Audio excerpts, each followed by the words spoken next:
Assalamualaikum warahmatullahi wabarakatuh. Hai anak murid cikgu. Kali ini cikgu bersiaran lebih berkonsepkan ulang kaji matematik. Cikgu tahu memang telah diumumkan tak ada peperiksaan akhir tahun kan? Tapi ingat, awal tahun 2021 akan diadakan juga peperiksaan akhir tahun. Jadi cikgu merancang untuk buat siri ulang kaji. Dalam tingkatan 3 ni ada 9 bab matematik. Jadi, cikgu mulakan dulu dengan bab 1, iaitu berkaitan dengan nombor indeks. Dan doakan cikgu dapat buat siri video ulang kaji untuk video bagi bab-bab yang berikutnya. Tunggu, jangan ke mana-mana, bersama dengan cikgu.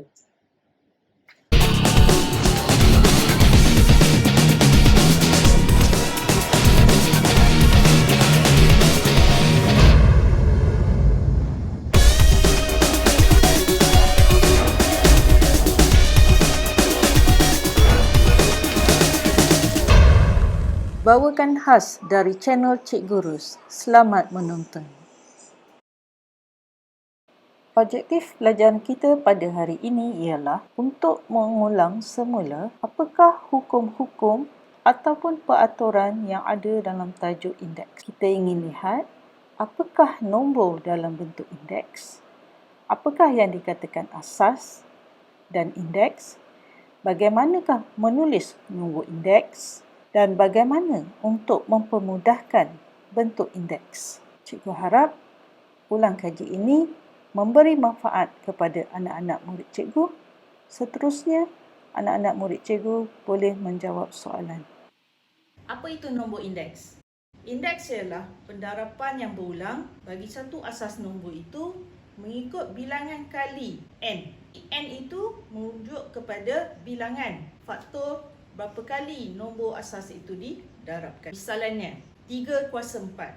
Bermaksud 3 itu diulang pendarapannya sebanyak 4 kali. Iaitu 3 darab 3, darab 3, darab 3. Contoh yang kedua, M kuasa 5.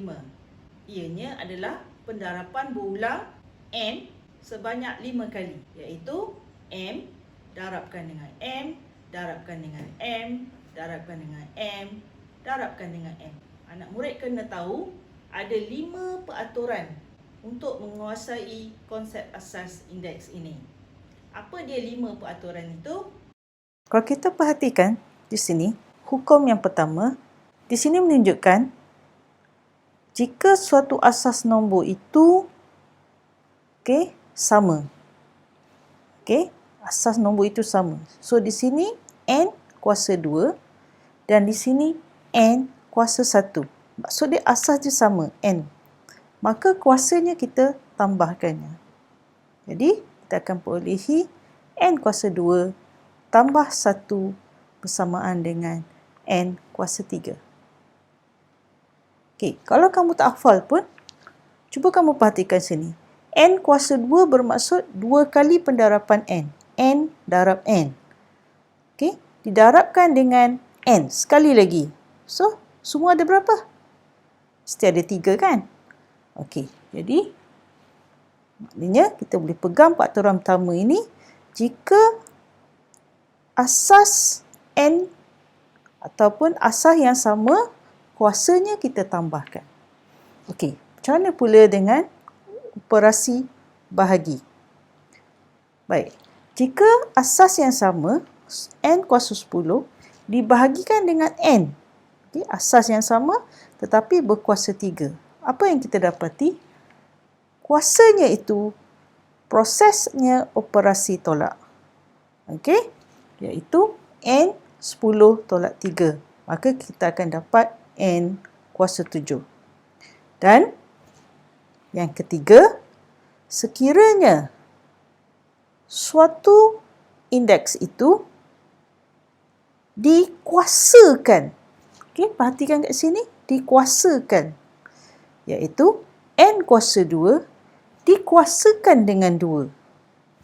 N kuasa 5 dikuasakan dengan 2. Maka apa yang kita perolehi kat sini, prosesnya ialah kuasa itu didarabkan. Misalnya 2 kuasa 2 itu tidak bermaksud kat sini 2 darab 2. Dan M kuasa 5 dan di luar ni adalah 2 bermaksud M kuasa 5 kali 2. So, apa yang kita akan perolehi nanti jawapannya ialah N kuasa 4, M kuasa 10. Okey, seterusnya peraturan yang keempat, indeks negatif. Kita akan dapati sekiranya 3 kuasa negatif 4, kita akan positifkan dia, maka kita akan dapati 1/3 kuasa 4. Yang mana yang negatif tadi telah menjadi positif. Dan seterusnya, bagi indeks pecahan, kita akan dapati jika M kuasa 1/2, kita boleh tulis dalam bentuk punca kuasa 2 M.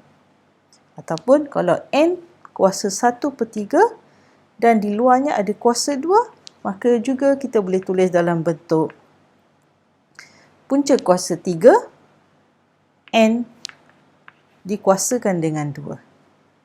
Okey?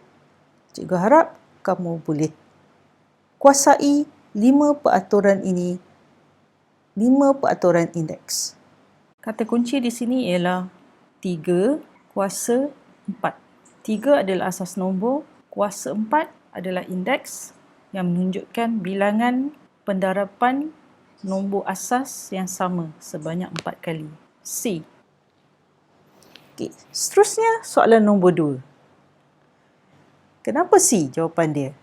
Sebab 3 kuasa 2, okey, di situ semua adalah 3 kuasa 2, darab 3. 3 tu asas yang sama. Dan kuasa dia 1. Okey? Jadi, pendarapan dengan asas yang sama, itu peraturan mana tadi? Peraturan 1. Maka jawapan yang kita perolehi ialah operasi kuasanya itu kita tambahkan, iaitu 3 kuasa 2 tambah 1. Nyatakan dalam bentuk indeks. Kata kuncinya dalam bentuk indeks. Jadi di sini asas nombornya adalah 5. Okay? So A dengan B salah. Antara C dengan D. Okey, tengok faktor pendarapan dia. Berapa kali 5 ni? 4. So pilihan jawapan kita adalah C. Soalan nombor 4. Baik, permudahkan. Okey, kat sini ada asas 3 dengan asas 2. Okey, asas 3 kumpulkan dulu. Asas 3, okey, asas 2 ada berapa kali? Ada 3 kali. Dalam bentuk indeks 3 kuasa 2. Kuasa 3. Okey. Asas A ada berapa kali? 1, 2, 3, 4. Asas B ada berapa kali? 1, 2, 3. Baik, sekali lagi permudahkan, iaitu melibatkan pembahagian antara asas 3 dengan asas 2. So, kita tulis jawapan kita 3 dan melibatkan asas 2. So, 3 ada berapa kali di atas ni? 1, yang di atas ni pendarapan. So, 1, 2. Ada 2 pendarapan. Dan ada 1 di bawah. Bahagi 3. So, bahagi 3 maknanya tolak 1. Antara 2 nombor mesti ada tanda darab. Okey, untuk 2 pula di atas ada berapa kali 2? 3. Okey, bawah ada 2, ada maknanya pembahagian. So, tolak 1. So, ringkaskan 3, sini 1 darab 2 kuasa 2.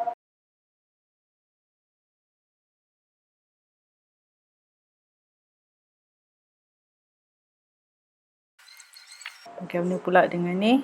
Melibatkan asas 5, asas 3. So, untuk asas 5, so, okey, yang ini cikgu lupa letak kurungan. Patutnya macam ni, letak kurungan. Okey.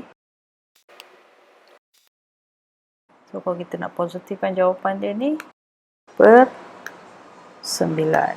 Okey, ini melibatkan kurungan berkuasa. Tiap asas dalam ni kita kuasakan dengan 4. Sini dalam ni kuasa 3 ni 1. Sini 1. So, di luar ada 4. So, 1 darab 4. N kuasa 4. N kuasa 4. darab. Oh, kena betulkan ni N ni Bila 3 pula ni N.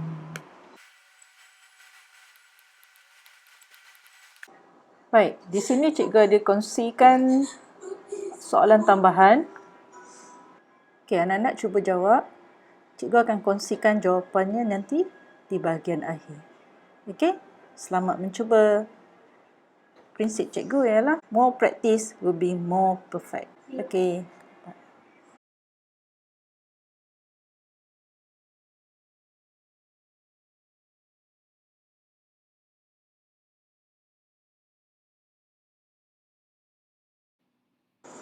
Terima kasih kerana sudi menonton video cikgu. Cikgu harapkan video ini memberi manfaat kepada anak-anak didik cikgu. Semoga kita akan ketemu lagi dan jangan lupa tunjukkanlah sokongan kamu dengan like dan subscribe channel cikgu.